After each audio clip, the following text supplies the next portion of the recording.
We're going to get in and feed the bees today. Probably going to be our last liquid feed for the year.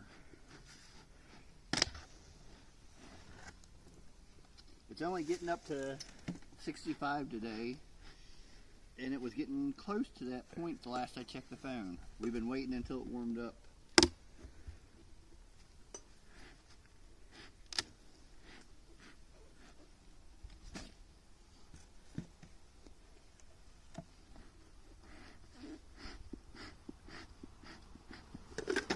I lost the smoker.